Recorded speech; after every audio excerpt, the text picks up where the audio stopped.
हूं मेघा सिंह और आप सभी का स्वागत है एसपीएन 9 न्यूज में। आजम खान को लेकर चर्चा अभी भी तेज है क्योंकि अभी भी लोग यही सोच रहे हैं कि आजम खान जो है वो किस पाले में जाकर रुकेंगे। एक तरफ आजम खान की तरफ से लगातार बयान आ रहे हैं। जेल से निकलने के बाद देखा जा रहा है कि आजम खान को लेकर सियासत जो है काफी तेज हो चुकी है। हर पार्टी जो है विपक्ष की यही चाह रही है कि आजम खान उनके पाले में आकर गिरे, लेकिन आजम खान की तरफ से अभी जिस तरह से बयान आ रहे हैं उससे देखकर यही लग रहा है कि आजम खान जो है सपा पार्टी का साथ नहीं छोड़ने वाले। लेकिन यहाँ पर आजम खान कह कुछ और रहे हैं और कर कुछ और रहे हैं। यहाँ पर आजम खान एक तरफ बता तो यही रहे कि नाराजगी उनकी नहीं है सपा पार्टी और अखिलेश यादव के साथ, लेकिन जब यहाँ पर पेश होने की बात आती है, जब बजट सत्र के दौरान भी आजम खान की मौजूदगी देखने को नहीं मिल रही है, तब इस तरह की खबरें सामने आ रही कि आजम खान जो है अभी भी सपा पार्टी का साथ कभी भी छोड़ सकते हैं अगर उन्हें बेहतर विकल्प मिलते हैं। तो इन्हीं विकल्पों पर भी हम चर्चा करेंगे, साथ ही आजम खान के बयान पर भी हम चर्चा करेंगे और इसके लिए हमारे साथ मौजूद है हमारे सहयोगी दीपक। दीपक, आपका बहुत बहुत स्वागत है। धन्यवाद।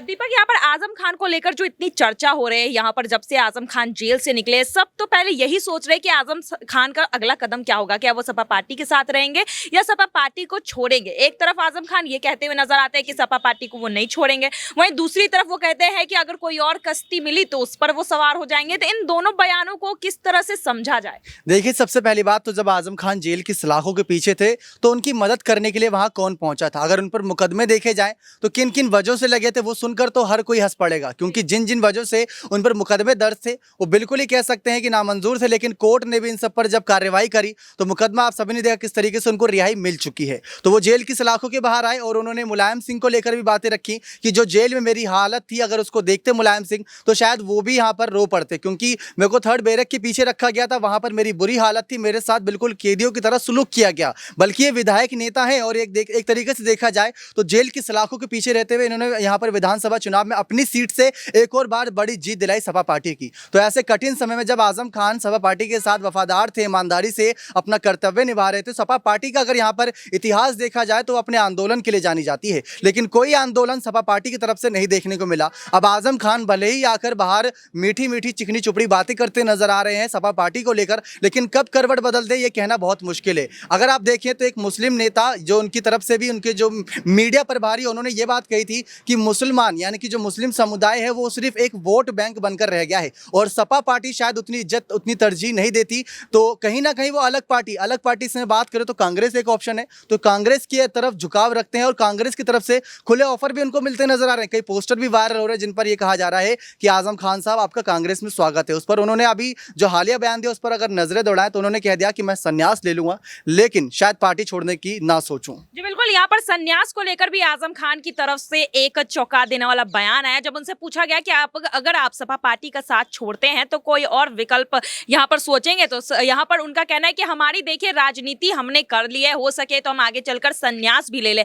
यहाँ पर जितने आराम से उन्होंने संन्यास की बातें कही उसके बाद देखने को मिल रहा है कि बाकी जो पार्टियां हैं जो आजम खान को अपने खेमे में लाना चाहती थी, कहीं ना कहीं उनकी भी सांसें अटक गई है अगर आजम खान जो है संन्यास ले लेते हैं। यहाँ पर अगर आजम खान आगे चलकर राजनीति से संन्यास लेते हैं जैसा कि वो बता रहे हैं, तो फिर यहाँ पर सपा पार्टी की मुश्किलें तो जरूर यहाँ पर बढ़ेंगी, लेकिन बाकी लोग जो मुस्लिम वोट बैंक अपने पाले में चाहते हैं, क्या उनके लिए भी ये निराशाजनक बात रहेगी? आपको बता दें, जिस तरीके से मुस्लिम वोट बैंक हैं और बाकी पार्टी में शामिल होने की खबरें हैं तो शायद ये सिर्फ अटकलें हो सकती हैं, लेकिन आजम खान की बात करें इतने लंबे समय से सपा पार्टी के साथ जुड़े हुए थे।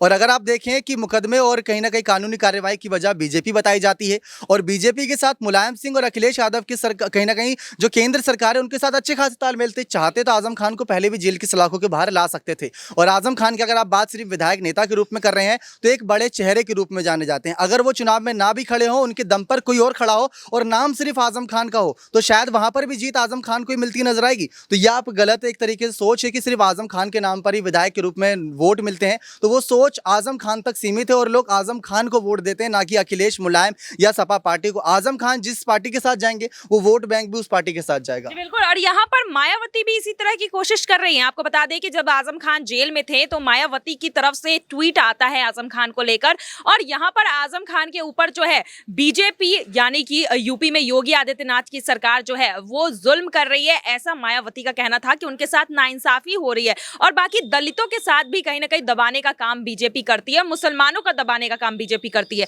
तो जिस तरह से मायावती ने बयान दिया यहाँ पर दलितों को लेकर, मुसलमानों को लेकर और आजम खान को लेकर, क्या लगता है मायावती के इस बयान के बाद जो है आजम खान के ऊपर कोई असर पड़ेगा और आजम खान मायावती की पार्टी की तरफ यानी कि बसपा की तरफ रुख कर सकते हैं? क्योंकि यहाँ पर बसपा के साथ दलित वोट बैंक तो है, लेकिन अब मायावती चाह रही है कि उनके साथ जो है वो मुस्लिम वोट बैंक भी शामिल हो जाए। अगर आप देखें इस समय विधानसभा जो चुनाव हुए थे यूपी में, वहां पर कांग्रेस की क्या हालत रही और बसपा पार्टी यानी कि मायावती की क्या हालत रही, उस हालत को भी देखेंगे जरूर यहाँ पर आजम खान। और अभी विधानसभा चुनाव जीते थे और अभी इन्होंने यहाँ पर हाल ही में अपना शपथ ग्रहण समारोह में बहुत अच्छे शपथ भी लिया, तो शायद आगे सपा पार्टी के साथ अपना काम जारी रखेंगे। जिस तरीके से राजनीतिक सफर है, इनके बेटे को राजनीतिक सफर भी जारी रखना है, तो फ्यूचर को देखते हुए उस पार्टी के साथ जाना पसंद करेंगे जहां पर राजनीतिक करियर बहुत अच्छे से सवरे। लेकिन बीजेपी से तो उनकी बिल्कुल 36 का आंकड़ा है। जिस तरीके से जेल की सलाखों के पीछे रहना और बीजेपी को लेकर तंज कसना, ये साफ जताता है कि बीजेपी में शामिल तो नहीं होंगे। लेकिन रही बात दूसरी तरफ यहाँ पर कांग्रेस या फिर मायावती की पार्टी की, तो कांग्रेस की ओर झुकाव ज्यादा हो सकता है, क्योंकि अगर इतिहास देखा जाए तो मुस्लिम समुदाय का जो वोट बैंक है वो कहीं ना कहीं कांग्रेस की ओर झुकाव ज्यादा रखता है, क्योंकि वहां से ना तो ज्यादा हिंदुत्व की राजनीति होती है ना ही ज्यादा मुस्लिम की, वहां होती है काम की राजनीति। लेकिन वही अब काम की राजनीति बीजेपी में दिख रही है। पिछले कुछ महीने या साल का अगर आप ब्यौरा देख लें तो हिंदू मुस्लिम के विवाद सबसे कम सुनने को मिले हैं यूपी से, तो वो एक अच्छा उदाहरण है। विवाद आप बोल रहे हैं सबसे कम मिले हैं यूपी से, लेकिन अभी ज्ञानवापी मस्जिद का मामला हो गया, यहाँ पर कृष्ण जन्मभूमि का मामला हो गया, इससे ये सारे विवाद तो, बाबरी मस्जिद का विवाद, ये सारे विवाद तो यूपी से ही है और कहीं ना कहीं इसके लिए जिम्मेदारी जो है वो बीजेपी के कंधों पर डाली जा रही है कि बीजेपी जो है हिंदू मुस्लिम की राजनीति कर रही है। यहाँ देखिए, अगर आप विवाद की बात कर रहे हैं तो विवाद वहां पर होता है जहां पर एक कब्जा अवैध निर्माण हुआ हो। मंदिर के साक्ष्य मिले हैं तो विवाद तो खड़ा हो गई। मंदिर अपना नहीं अगर वापस लेंगे तो कहां से लेंगे, क्या दूसरे के मंदिर का निर्माण करेंगे? ज्यादातर अगर आप देखें तो लोगों की आस्था जुड़ी होती है, वो धार्मिक रूप से जुड़ी होती है, अपने धर्म को बचाने के लिए लोग अपनी जान तक दे देते हैं। तो वही असर देखने को मिल रहा है जब मंदिर के साक्ष्य मिल रहे हैं, सबूत मिल रहे हैं। राम मंदिर निर्माण से पहले बाबरी मस्जिद के पास जब साक्ष्य मिले थे, ये इस बात की गवाही थे कि यहाँ पर कुछ ना कुछ साक्ष्य निर्माण के लिए बनने, तो वो एक चीज बड़ी बात थी। जी बिल्कुल। और यहाँ पर ज्ञानवापी मस्जिद को लेकर आजम खान की भी प्रतिक्रिया सामने आई। उन्होंने भी कहा कि कोर्ट जो फैसला कर रही है उनकी कार्रवाई में वो समर्थन देते हैं। यहाँ पर फिलहाल अभी ज्ञानवापी मस्जिद पर कुछ खास बोलते हुए नजर नहीं आ रहे आजम खान। क्या लगता है यहाँ पर जिस तरह से आजम खान ने सारे मुद्दों पर चुप्पी साध रही, क्या उन्हें डर है कि अगर वो उल्टा सीधा बयान देंगे या फिर